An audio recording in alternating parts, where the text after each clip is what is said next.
ایک عظیم روشن مینار کی طرح اس امت میں چمکتے رہے، جن کی روشنی سے اللہ اندھیروں میں ڈوبے ہوئے سینوں کو بھی روشنی عطا فرماتا رہا۔ اہل سنت کے مسلک پر رہنا یہ انسان کے لیے بہت ضروری ہے۔ اہل سنت ہی وہ لوگ ہیں جن کے سینوں کو اللہ نے اپنے حبیب، صحابہ، اہل بیت اور اولیاء کی محبتوں کی خوشبو عطا فرمائی۔ اسی لیے سنی ہونا انسان کے لیے بڑا ضروری ہے۔ اور میرے شیخ کامل حضور کنز العلماء، مفکر اسلام، محدث لاہوری ڈاکٹر محمد اشرف آصف جلالی زیدہ شرفہ نے بھی عقائد اہل سنت پر پہرا دیتے ہوئے ہر سانس میں عقیدہ اہل سنت کی بات کی، جس کی پاداش میں آپ پر کس انداز میں ظلم ڈھائے گئے، کئی ماہ تک پابند سلاسل رکھا گیا، لیکن یہ وہ مرد حور ہے جس کے پائے استقامت میں ذرا سی بھی لغزش نہیں آئی۔ بڑے بڑے لوگ انہوں نے حضور کنز العلماء کو خریدنا چاہا، اور کئی لوگ انہوں نے مسلک اہل سنت سے پیچھے ہٹانا چاہا، لیکن یہ مرد حور عقیدہ اہل سنت کی بقا کے لیے عقیدہ اہل سنت پر ڈٹے رہے۔ اور آج جس طرف بھی خبر پہنچتی ہے کہ فلاں علاقے میں حضور کنز العلماء تشریف لا رہے، تو دور و نزدیک سے جوق در جوق اہل سنت فقط دیدار کی خاطر جوق در جوق چلے آتے ہیں، اور آپ کی مسلک حق اہل سنت و جماعت پر، عقیدہ اہل سنت کے لیے جو کوششیں اور کاوشیں ہیں، ان کو سراہنے کے لیے علماء اہل سنت بھی اللہ کے فضل سے اس وقت آپ کے ہر قول کی تائید کر رہے ہیں۔ اب دیکھ لیں، ابھی ایک بل جو اسمبلی میں پیش کیا گیا، اس ایک بل پر لوگ کتنے بلوں سے نکلے، اور نہ جانے کس طرح کے اوچھے ہتھ کنڈے استعمال کیے جا رہے ہیں کہ ہم وہ بل پاس نہیں ہونے دیں گے، ہم وہ بل پاس نہیں ہونے دیں گے۔ مجھ سے پرسوں ایک دوست پوچھنے لگے کہ آخر وہ بل پاس ہو گیا تو ہوگا کیا، اور اگر نہ ہوا تو پھر کیا ہوگا، اور جو بل کی مخالفت کرنے والا طبقہ ہے وہ کیوں اتنا تلا ہے کہ ہم یہ بل پاس نہیں ہونے دیں گے۔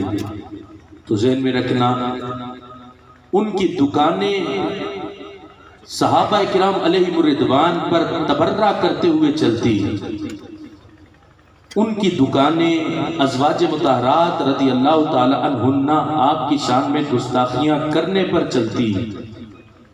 تو اگر یہ بل پاس ہوا تو ان کی دکانیں بند ہو جائیں گی، اس لیے ان کو تکلیف بڑھی۔ یہ صرف اس بل کی بات نہیں، آپ ماضی دیکھ لیں، ہر ماضی کے جس زمانے میں بھی حضور کنز العلماء کے ہوتے ہوئے جب بھی کوئی فتنہ اٹھا، آپ نے اللہ کے فضل سے ہر فتنے کا ڈٹ کر مقابلہ کیا۔ عقیدہ توحید سیمینار ہو یا عقیدہ توحید سیمینار کے ساتھ وہ گوجرا کی سرزمین کا عظیم سیمینار ہو، جو علم سے شغف رکھتے ہیں وہ جانتے ہیں اس سیمینار کو، جو 6.5 گھنٹے مسلسل ایک ہی نشست کی حضور کنز العلماء کی تقریر ہے، جس نے رافضیت کو ناکوں چنے چبوائے، اور سینکڑوں رافضی اس ایک تقریر کو سن کر مسلک اہل سنت میں داخل ہوئے، جنہوں نے اپنی بدعقیدگی سے توبہ کی۔ اور پھر جب آپ نے عقیدہ توحید سیمینارز کو بیان کیا، وہ لوگ جو اہل سنت کو تانا دیتے تھے کہ انہیں کیا پتا کہ توحید کیا ہے، توحید والے تو ہم ہیں، انہیں تو بس پتا ہے میلاد کیسے منانا ہے، سرکار کے عشق کی بات کیسے کرنی، تو جب حضور کنزُ العلماء نے اہل سنت کے عقیدے کے لحاظ سے عقیدہ توحید کو بیان کیا تو صرف پاکستان کی نجدیت کو تکلیف نہیں ہوئی، بلکہ وہ سعودی عرب سے بھی ایک لومڑی نما شخص وہ بھی بولا۔ ہم کہتے ہیں اس کا مطلب بات پاکستان میں ہوتی ہے تو تکلیف نجد تک پہنچ جاتی ہے، نجد تک کے لوگوں کو عقیدہ توحید جو اہل سنت کا ہے جب اس کے حقیقی پہلوؤں کو اہل سنت کے سامنے رکھا گیا تو اس وقت لوگوں کو تکلیف ہوئی۔ ہمیں یاد ہے وہ دن کہ جب حضور کنزُ العلماء کے عقیدہ توحید سیمینارز کے مقابلے میں وہ جب اپنے اشتہار چھپواتے تھے تو اس پر ٹائٹل یہ دیتے تھے کہ اصلی عقیدہ توحید سیمینار، اصلی عقیدہ توحید سیمینار۔ ہم نے کہا یہ اہل سنت کی ہی شان ہے۔ پہلے تو شاید تم سمجھو کہ ہمیں چاہیے تھا کہ ہم یہ ٹائٹل رکھ دیں کہ توحید کے ٹھیکیدار تو تم بنے ہو، ہم کہتے کہ اصلی عقیدہ توحید سیمینار وہ اہل سنت کے پاس ہے، لیکن ان کو اصلی ساتھ میں کہہ کر عقیدہ توحید کے ساتھ اصلی کی شرط لگانا پڑی۔ تو اس اصلی کی شرط ہی ثابت کرتی ہے کہ کچھ گڑبڑ ہے، ورنہ اصلی کی شرط لگانے کی ضرورت کیا ہے کہ اصلی عقیدہ توحید سیمینار۔ ان عقیدہ توحید سیمینارز نے یہ ثابت کیا کہ سنی قلبی توحید والا تھا، سنی آج بھی توحید والا ہے۔ قیامت تک توحید کا جھنڈا اللہ نے اہل سنت کے ہاتھوں میں عطا فرما دیا، اور اس ضرب نے بھی ان کے لوگ تو لوگ رہے، عام لوگ، ان کے درجنوں علماء کو عقیدہ اہل سنت قبول کرنے پر مجبور کر دیا۔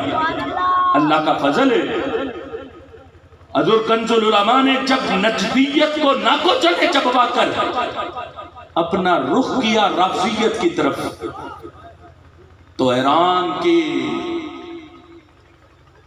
وہ پیسوں پر پلنے والے صرف ایران کے لوگ نہیں، جو پاکستان میں بھی ایران کا ادھار کھا کے بیٹھے تھے، ان کو بھی تکلیف ہونا شروع ہو گئی کہ ہم تو آج تک نعرے لگواتے تھے کہ ہم تو بھائی بھائی ہیں، ہم میں تم میں فرق ہے کوئی نہیں، تم بھی اہل بیت سے پیار کرتے ہو، ہم بھی اہل بیت سے پیار کرتے ہیں، لہذا تمہاری ہماری محبتوں کا محور ایک ہے، اس لیے تم بھی وہی ہم بھی وہی، تمہارے ہمارے میں فرق کوئی نہیں۔ حضور کنزُ العلماء نے ساری تقریریں تو ایک طرف، ایک جملہ جو بولا وہ ذہن میں رکھنا، آپ نے فرمایا یہ مت بولو کہ تم بھی اہل بیت سے پیار کرتے ہو، ہم بھی اہل بیت سے پیار کرتے، فرمایا مت یہ بولو، بولنا ہے تو یہ بولو کہ کوئی اور نہیں، صرف سنی ہی اہل بیت سے پیار کرتے ہیں، اہل سنت کے سوا کوئی اہل بیت سے پیار نہیں کرتے۔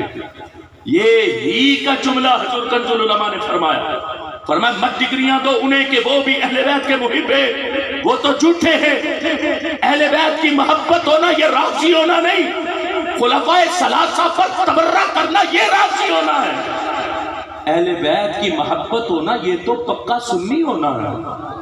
اور آج ہم اپنی محبت کی ڈگریاں دوسروں کو اٹھا کے دیتے پھر کہ تم لے لو، تم بھی اہل بیت سے پیار کرتے ہو، ہم تمہیں ڈگری لکھ کے دیتی ہیں کہ تم بھی اہل بیت کے محب ہو، ہم تمہیں ثابت کرنا چاہتے ہیں کہ تم بھی اہل بیت سے پیار کرتے ہو، جھوٹ ہے یہ، کوئی اہل بیت سے پیار نہیں کرتا، اہل بیت سے وہی پیار کرتا ہے جس کی ایک سانس میں نعرہ شان صدیق اکبر کا لگتا ہے تو دوسری سانس میں نعرہ شان حضرت مولا علی کا لگتا ہے، اور جن کا نام حضرت ابوبکر صدیق کا نام سنتے جن کا ایمان ہی بجھ جائے وہ کیا جانے کہ اہل بیت کی محبت کیا ہے، جو حضرت عمر فاروق کا نام لکھا ہوا دیکھ کر راستہ بدل جائے وہ کیا جانے کہ حب علی کیا ہے، جو حضرت عائشہ الصدیقہ رضی اللہ تعالی عنہا پر تبرہ کرے وہ ملعون کیا جانے کہ حضرت فاطمہ کی محبت کس کا نام ہے۔ اس لیے اللہ کا فضل ہے ہم اہل سنت ہیں، اہل سنت ہی انسان کے لیے قبر اور حشر کی بقا کی ضمانت ہے۔ اگر بندہ مسلک اہل سنت سے بال برابر بھی پھسلے تو یا روافض میں جا کے گرے گا یا خوارج میں جا کے گرے گا. اس لیے اہل سنت کے مسلک پر قائم رہنا. اعلیٰ حضرت مجدد دین و ملت فتاوی رضویہ شریف میں فرماتے ہیں کہ مسلک اہل سنت پر قائم رہنا یہ فرض اعظم ہے. آپ نے فرض اعظم لکھا. فرمایا نماز، حج، زکوٰۃ، روزہ یہ سب چھوٹے فرائض ہیں. فرمایا تمام فرائض میں سے بڑا فرض وہ مسلک اہل سنت پر قائم رہنا. آج یوم رضا اعلیٰ حضرت مجدد دین و ملت کی ساری باتیں ایک طرف، صرف اس ایک جملے کو ہی غور کر لو. اعلیٰ حضرت فرماتے سارے فرائض چھوٹے، نماز ہو، روزہ ہو، حج ہو، زکوٰۃ ہو. فرمایا سب سے بڑا فرض مسلک اہل سنت پر قائم رہنا. کیوں کہا؟ اس کی تشریح میں جاؤ. اس ایک جملے کی تشریح میں بندے کی ساری زندگیاں گزر جائیں گی. اعلیٰ حضرت مجدد دین و ملت نے یہ جملہ لکھ کر ہمیں یہ پیغام دیا. کیا پیغام دیا؟ کہ نماز قبول تب ہوتی ہے جب بندہ پکا سنی ہوتا ہے. روزہ قبول تب ہوتا ہے جب بندہ مسلک اہل سنت میں ہوتا ہے. بندے کی زکوٰۃ تب قبول ہوتی ہے جب بندہ مسلک اہل سنت میں ہوتا ہے. اور بندے کے حج تب قبول ہوتے ہیں جب بندہ مسلک اہل سنت پہ ہوتا ہے. ہر ایک عبادت اس کی قبولیت مسلک اہل سنت پر. کل قیامت کے دن یہ کھڑے ہوں گے رب کی بارگاہ میں، کہیں گے یا رب نمازیں اتنی، روزے اتنے، حج اتنے، زکاتیں اتنی، اتنا صدقات و خیرات، اتنا ہم نظر و نیاز لے کر آئے. اللہ پوچھے گا یہ بتا بندے، نماز، روزہ، حج، زکات کو چھوڑ، پہلے یہ بتا کہ تو میرے ابو بکر کے بارے میں کیا عقیدہ رکھتا تھا. پہلے یہ بتا ابو بکر کے بارے میں تیرا کیا عقیدہ تھا. اور ذہن میں رکھنا، جس طرح عقیدہ ختم نبوت کا مسئلہ بڑا حساس ہے کہ کوئی بندہ رب کا کلمہ پڑھے، نبی پاک صلی اللہ علیہ وسلم کی رسالت و نبوت کا اقرار کرے، وہ نماز، روزہ، حج، زکات تمام ارکان اسلام کو مانے، 1,24,000 کم و بیش انبیاء اور رسول کو مانے، وہ جنت دوزخ کو مانے، بعث بعد الموت کو مانے، قرآن کو مانے، تمام کتب کو مانے. صرف کیا نہ مانے، کہ سارا کچھ مانتا ہوں، صرف میں اپنے نبی کو آخری نبی نہیں مانتا. تو علماء بیٹھے ہیں، رب کعبہ کی قسم اس کا کلمہ بھی قبول نہیں، اس کی روزے بھی قبول نہیں، اس کے حج بھی قبول نہیں، اس کی زکاتیں بھی قبول نہیں. صرف اتنا نہ مانے کہ میں انہیں آخری نبی نہیں مانتا، تو قیامت کے دن اس کا کوئی قول و فعل قبول نہیں کیا جائے گا. اسی طرح امام زین العابدین کے فتوے کا خلاصہ پیش کر رہا ہوں. امام زین العابدین رضی اللہ تعالی عنہ نے یہ فتویٰ دیا. فرمایا دیکھو، جس طرح کوئی بندہ سب کچھ مانے، صرف ہمارے سرکار کو آخری نبی نہ مانے، تو اس کا کچھ بھی قبول نہیں. تو امام زین العابدین کے فتوے کا خلاصہ یہ ہے کہ جو سارا کچھ مانے، صرف حضرت ابو بکر کو صدیق اکبر نہ مانے. تو امام زین العابدین نے کہا اللہ اس کے کلمے کو بھی قبول نہیں فرماتا. صرف حضرت ابو بکر کو صدیق نہ مانے، صدیق نہ مانے. کہ ساری شانیں مانتا ہوں، وہ نبی علیہ السلام کے پہلے خلیفہ ہیں، نبی علیہ السلام کے سسر ہیں، سب سے پہلے انہوں نے کلمہ پڑھا، سارا کچھ مانے. کہے میں صرف ابو بکر کو صدیق نہیں مانتا. تو امام زین العابدین نے کہا فلا صدق اللہ قولہ فی الدنیا والآخرہ، تو اللہ دنیا اور حشر میں اس کے کلمے کو قبول نہیں کرے گا. جس طرح عقیدہ ختم نبوت کے اقرار پر کلمے کی قبولیت ہے، حضرت صدیق اکبر رضی اللہ تعالی عنہ کو ابو بکر کہہ کر صدیق اکبر کا نعرہ لگانے پر اللہ نے کلمے کی قبولیت کی بنیاد رکھی ہے کہ کلمہ تب قبول ہونا جب یہ ابو بکر کو صدیق اکبر مانے گا. اور صدیق اکبر ماننا تو بڑے دور کی بات. جو شخص حضرت صدیق اکبر پر تبرہ کرے کیسے اپنا ایمان بچائے گا؟ آج صحابہ کرام علیہ رضوان پر تبرہ کرنا لوگوں نے اس کو اپنا رواج بنا لیا. دیکھو تھروں پر بیٹھ کر مشاجرات صحابہ پر لوگ کیسے گفتگو کرتے ہیں، فلاں صحابی نے یہ کیا، فلاں نے یہ کیا، فلاں نے یہ کیا. میں کہتا ہوں کچھ شرم کرو. اگر مسلک اہل سنت پر ہو تو پہلے مسلک اہل سنت کے عقیدہ تو پوچھو کہ صحابہ کے مشاجرات پر ہمارا عقیدہ کیا ہے. تو اعلیٰ حضرت مجدد دین و ملت نے بھی فرمایا مشاجرات صحابہ پر اہل سنت کا عقیدہ کف لسان کا ہے کہ اس پر تم نے اپنی زبان نہیں کھولی. اور امام شافعی نے کتنا پیارا قول ذکر کیا. امام شافعی کہتے ہیں جس رب نے ہمارے ہاتھوں کو ان کے خون سے محفوظ رکھا تو ہمیں چاہیے ہم اپنی زبانوں کو ان کے شر کے ذکر سے محفوظ رکھیں. جب بھی ذکر کریں تو ان کا ذکر خیر سے کریں, خیر کے ساتھ کریں. لیکن آج صحابہ کرام علیہ رضوان پر گفتگو نازیبا انداز میں کرنا, آج لوگوں نے اس کو اپنا وتیرہ بنا لیا. اسی پر تو ان کی دکانیں چل رہی تھی. وہ نکمے قسم کے ذاکرین جن کو ہوش مت تھی کوئی نہیں کہ قرآن کیا ہے, محبوب کا فرمان کیا ہے, وہ نکمے رافضیوں کی تاریخیں پڑھ پڑھ کر من گڑت قصے کہانیاں سنا سنا کر آج لوگوں کے ایمان خراب کر رہے ہیں.